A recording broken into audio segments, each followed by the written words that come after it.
राष्ट्रपति से जनता की अपील क्या है? आपने बड़ा सामयिक मुद्दा उठाया है। मैं यहाँ पर एक बात आपको बता दूं कि राष्ट्रपति राष्ट्राध्यक्ष हैं, उनके हाथ में बहुत शक्तियाँ हैं, किंतु वे अपने शक्ति का उपयोग नहीं करती है। अभी हाल ही में जो बंगाल में महिला डॉक्टर के साथ रेप हुआ, उसके मामले में राष्ट्रपति ने एक बयान दिया कि मैं बहुत डरी हुई हूँ, बड़ा डरावनी स्थिति है। हम यहाँ पर राष्ट्रपति जी से एक बात पूछना चाहते हैं कि कोई बंगाल में ही रेप पेश नहीं हुआ, हत्याएं नहीं हुई, अनेक प्रदेशों में हत्याएं हुई, गैंग रेप हुए हैं, उसके बारे में आपने अभी तक कुछ भी नहीं बोला। अब आप धृतराष्ट्र बन ही रहे, आपको कुछ भी नहीं रहा। हम ये बात जानते हैं कि आप बंगाल में राष्ट्रपति शासन लगाना चाहती हैं नाजी गैंग के इशारों पर। यह बात किसी से छिपी नहीं है, यह ध्रुव सत्य है। अब यहाँ पर हम एक बात आपसे यह कहना चाहते हैं कि भारत की 142 करोड़ जनता आपसे यही अपील करती है कि जिन जिन प्रदेशों में रेप कांड हुए हैं, गैंग रेप कांड हुए हैं, महिलाओं के साथ अत्याचार हुए हैं, उन सभी प्रदेशों में राष्ट्रपति शासन लागू करें बंगाल के साथ। और यदि आप ऐसा नहीं करती हैं तो इससे सिद्ध हो जाएगा कि आप नाजी गैंग के हाथों की कठपुतली हैं। मात्र बंगाल में ममता सरकार को समाप्त करने के लिए, गिराने के लिए आप नाजीवादी राजनीति कर रही हैं।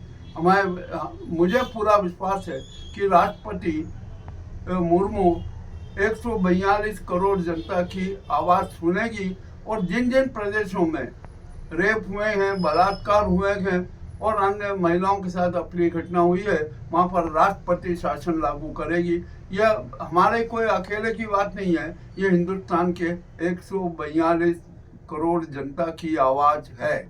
आपकी आवाज़ बहुत अच्छी है, आप बहुत अच्छा बता रहे हैं आम जनता को। आधी रात को नोटबंदी हो जाती है, आधी रात को सरकार बन जाती है, रेप करने वालों को आधी रात को फांसी क्यों नहीं दी जाती, इसके बारे में क्या बताएंगे आप?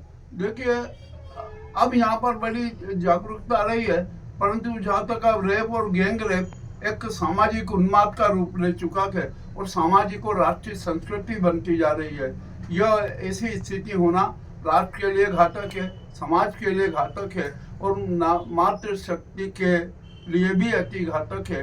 अतः जितने भी बलात्कारी हैं, गैंग रेपिस्ट हैं, उन सबको फांसी की सजा दी जाए। अकेले उनको नहीं और उनके परिवार के सदस्यों को भी कई कार्रवाई में शरीक किया जाए, उनकी चल अचल संपत्ति राजसात की जाए। यदि जब ऐसा हो गया तो हर परिवार डरेगा और अपने जो भी लोग हैं, जो उन्मादित लोग हैं, उन पर नियंत्रण हो सकेगा। सरकार महिलाओं को सुरक्षित समझती है, आज कहाँ है महिला सुरक्षित? अरे महिला सुरक्षित नहीं है। आपको एक बात और इसमें बता दूं, लाडली बहना करते हैं, उसके बारे में कोई सुरक्षा तो है ही नहीं। बस जिस राज्य को देखो बस वही राज्य लाडली बहना में लगा हुआ है। देखिए, हमारे देश की राजनीति बड़ी भ्रष्ट राजनीति है। उसको कोई मतलब नहीं, उसको सत्ता से सरोकार रहता है। अब जैसे लाडली बहना योजना लागू की और न जाने कितनी कितनी महिलाओं के लिए योजनाएं लागू की, किंतु उनको जब आप धरातल पे देखेंगे तो बड़ी विचित्र स्थिति नजर आएगी। हालात ये हो रहे हैं कि अब तो महिलाएं भी अपराध करने लगी।